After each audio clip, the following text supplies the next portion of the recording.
Now, in Aachen's ancient palace, Philip of Swabia's Christmas feast flares with imperial splendor.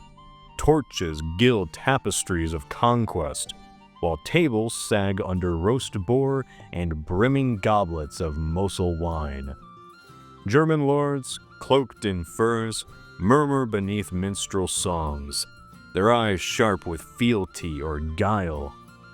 At Philip's side stands Boniface of Montferrat, cousin and warlord, his Montferrat blood steeped in crusades and crowns, his sword hands steady, but his heart wary of empire's gambits. In this hall where Charlemagne's ghost looms, Philip courts loyalty against a pope's curse, while Alexios, unveiled, adjusts once more to the purple. May Christmas warm your heart, cousin. Ah, ha, ha, there he is. There's my dear friend. Sit, sit. I cannot believe you made me send for you. Family belongs at the imperial table, not scurried off in some tight corner. So, what do you think? My lands are famed for feasts, but this, my lord, surpasses all I've seen. Ah, cease with the formalities, Marquis. How was your journey? More arduous than usual. The French pilgrimage has swallowed up everything this side of the Alps. The forests poached, the rivers empty, the fields dry. When we finally discovered something to eat, it was ludicrously priced. Ah, yes. I heard those soft-fingered Frenchies mortgaged half their estates to raise funds for their journey. Still, bodes well for trade. The imperial merchants ripped their pants from how heavy they filled their pockets. At first, I thought it was a laughable affair. People have already coined it the Count's vacation. Gossip aside, that young count commands a formidable host. Yeah, a host that could have aided us, but is now sailing towards oblivion. Of all the days you could have chosen to doubt their cause, I doubt this is the most appropriate one. The fight for the Savior's city is a noble one, which is why they should have sailed with us 4 years ago. Men gathered, prices rose, cities fell, and a 5-year truce was signed with the Sultan. One must ask themselves, what is the weight of a treaty? Or a man's word, for that matter?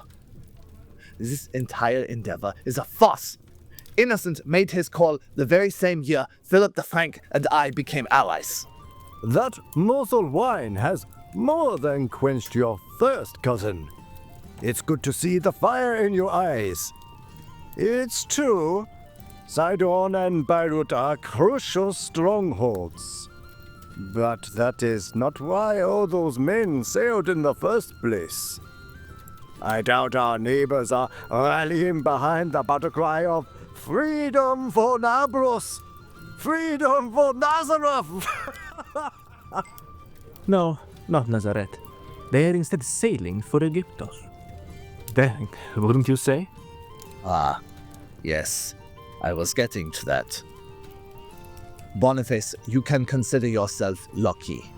For tonight, you dine in the presence of not one, but 2 emperors. I should have sent Otto an invitation.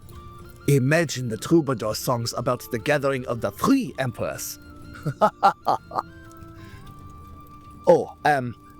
This here is Alexios Angelos, son of Isaac and rightful ruler of the East, brother of my beloved Marie. Forgive me, but I would prefer if you will call her by her real name, Irene. At least while she's in my presence. My dear brother has suffered badly under the hands of our treacherous uncle. For over 5 years he kept him and our father in a cell after he usurped the throne. So it's true then. You did have the prince rescued from his cell. Cost me a small fortune, but it was the right thing to do. the right choice to make. Now, all I ask is for you to consider his offer before you make yours. Thank you, brother, for this feast, for this company, and for my deliverance. I wish I could give you more than just my words, but foul forces have stripped me of all material possessions. But what I do have is my voice, my beating heart, my birthright, my porphyrogenesis. At this chair I'm nothing more than a man, but place me upon the throne of Solomon, and I swear to you, my gratitude will manifest itself in actions. I will heal the schism, placing my church under your pope's primacy. I will open the trade quarter in Constantinople to your empire's merchants, your peasants first and foremost. I will commit myself to the cause in the Holy Lands. Pick any Latin castle there, and it shall be manned by Greek arms. I will shower you with silver. The grand ransom you received for Richard, the Leonto Carlos, will be matched. And for you, Marquis of Montferrat, I will bestow upon you what is rightfully yours, the city of Thessaloniki. A mighty generous offerer, my imperator. Yet I fail to see how I fit into all this. Well, who better? Your family has been good to mine. 2 of your brothers have earned the title of Caesar, and I intend on making you the 3rd. From what I remember, you were intended to marry my aunt, were you not? That was a long time ago. A time when your empire could potentially deliver on its promises. But now your realm is splintered. Your people hate mine, and the once great city still has not recovered from what the Normans did to it 50 years ago. And above all, you are talking about taking the city, which has never been taken. The wounds run deep. It's true, but they can be mended. My realm is the largest and most populous in all of Christendom, and each one of those souls aches for the return of their rightful emperor. When I return, armies will rally, gates will open. This is no conquest, but a triumph of old. Boniface, this is it. I'm telling you, this is it. I can lend you a small but well-supplied host. The Visconti family sits right over there, and they have fully consented to the plan already. The eyes of the world are fixed on Normandy and Altremer. Sail with him to the city. Pick up Marshal Theobald from Sicily in case things go bloody, and help me end this. Picture it, a united empire. The church made whole again. Finally. If things do get bloody, it would be Christian blood we will be spilling, which will get me and my family excommunicated. Forgive me, Dominus, but the Alps won't protect us from the papal wrath should this plan fail. Are you a good Christian? I'd like to think so. Then you believe in God's plan. God selected my father for the most important role in this world. But the devil worked through my uncle to scorch the ice from his skull and leave him withering away in a cell. That leaves me as his natural-born successor. Now ask yourself, who are you to deny the Vulema? To deny your master's command? To deny my birthright? 9, he denies nothing. We are simply strategizing, so we may find the best course of action. Your father is a murderous usurper who stole that bejeweled throne from another murderous usurper. If you're looking for the rightful successor, then go out there and find anyone named Communus who still breathes. How dare you? Are you raving mad? Philip, this is a mistake, a distraction. Apart from your beautiful wife, your brother's Eastern ambitions have brought nothing but trouble. This young Theobald might have the right idea. If you do have an army to spare, then you should appoint me to lead an imperial detachment. You can earn the papal favor there. Enough of this! Enough of playing his game! On the year of my birth, in that wretched, stinking Venetian lagoon, my father sealed my faith by signing that damn treaty. Then he went and drowned in that puddle. A fate my brother could only pray for in his final ceasing hours. I won't sit idly by, a spectator waiting to drown under the weight of the pontiff's cross. If I could, I would go there myself, but unlike you, I have no male heir. You have only a few good years left in you. Yet when fate calls, you shy away from the only thing that will take you out of your brother's shadow? Sire, perhaps it would be wise to attend to the preparations for the Christmas Mass. The Archbishop did request your presence earlier. Yes.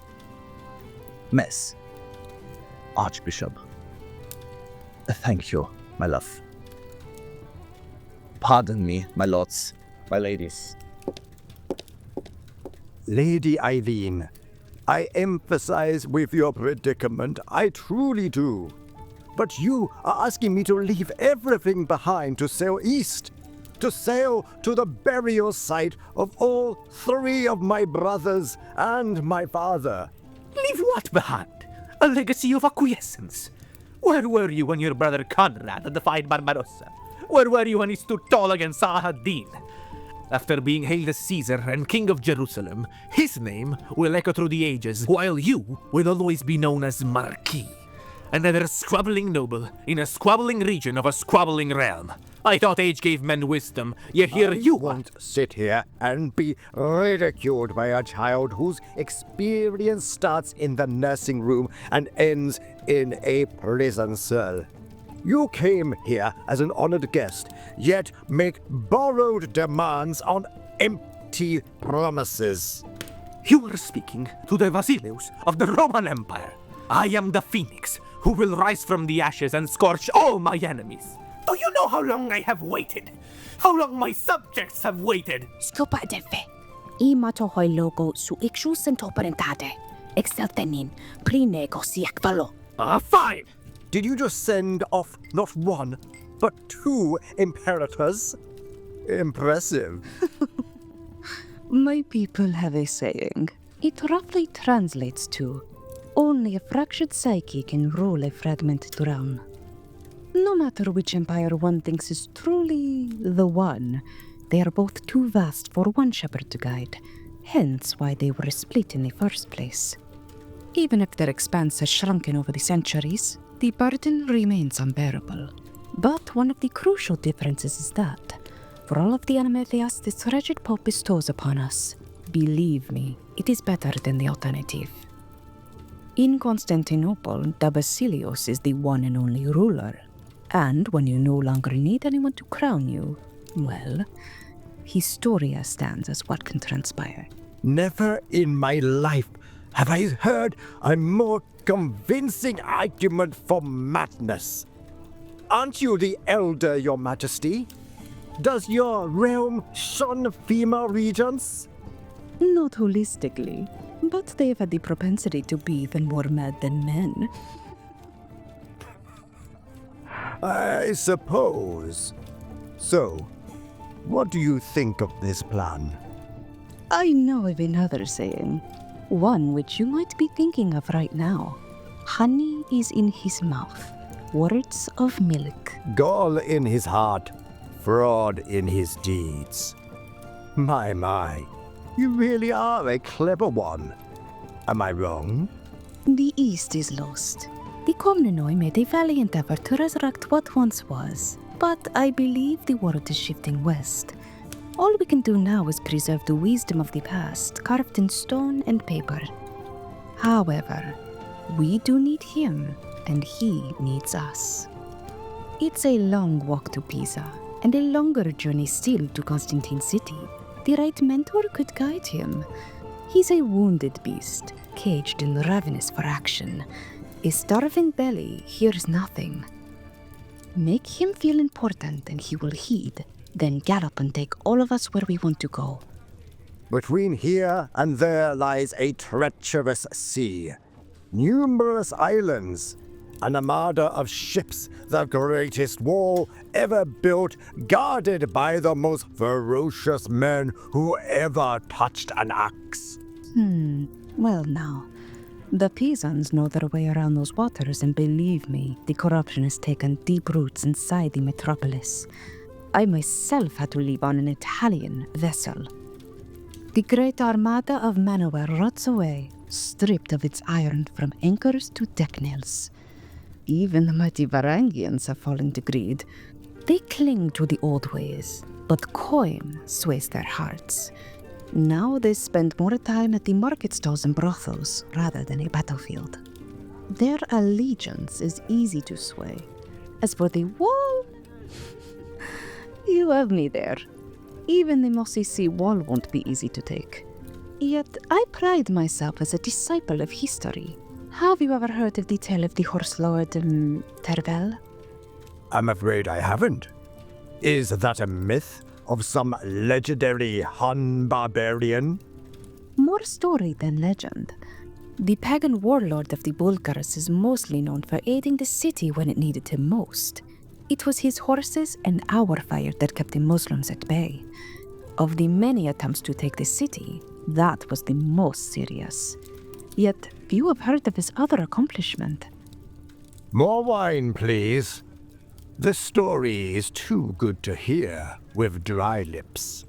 You see, Emperor Justinian Inotmitos, second of his name, had been plucked from his throne. Greeks and their penchant for cutting noses and blinding those who dare to challenge the crown. Typical. Well, he ran to Terva for aid, but no horse could hop over the Theodosian walls, so the Khan devised a scheme. He had half a dozen of his best men escort the Golden Nose through an old aqueduct. They huddled together and crawled through who knows what, but it worked. They came out the other side, opened the gate, and the pagan barbaroi paraded him through the streets. No battle, no siege, no how do you say, bloodshed. Fascinating. Why would the horse lord do that? Why not ransom him to whoever was on the throne at the time? You said they were pagans, so this must be long before the Bulgars were baptized. Oh yes, he was their second chieftain. Many forget that not all pagans are dim-witted. Aristoteles was a pagan himself. Before he left, Theobald was asked to plant his spear deep into the ground. Justinian then ordered his servants to pour coins on top of it until it was entirely covered, from tip to butt. Can you believe that? I see the parallel. But unless you can assure me that the aqueduct still exists, or tell me that you used to roam a secret passageway underneath the palace when you were a girl, I remain unconvinced. Not that I can recall, but it just so happens that the Bulgars have awakened, or, if you asked my brother, rebelled against a long slumber and have been begging the Pontiff for recognition. My words are already unbefitting that of my role. I am no strategos. But if I were you, I would find a way to contact the now king of the Bulgars. You've given me too much to stomach, your majesty. Rotting galleys, corrupt Northmen, cracked walls and secret passageways. I know you and Philip were a forced match, but I dare say that for all the misfortune that has befallen him, you may be just what turns the scales. Evharisto, mighty Marquis, allow me to ease your dilemma by supplying you with some maps and writings you might find useful. I've taken the liberty to translate them myself. In Aachen's torchlit hall, Philip of Swabia's Christmas feast seals a perilous pact.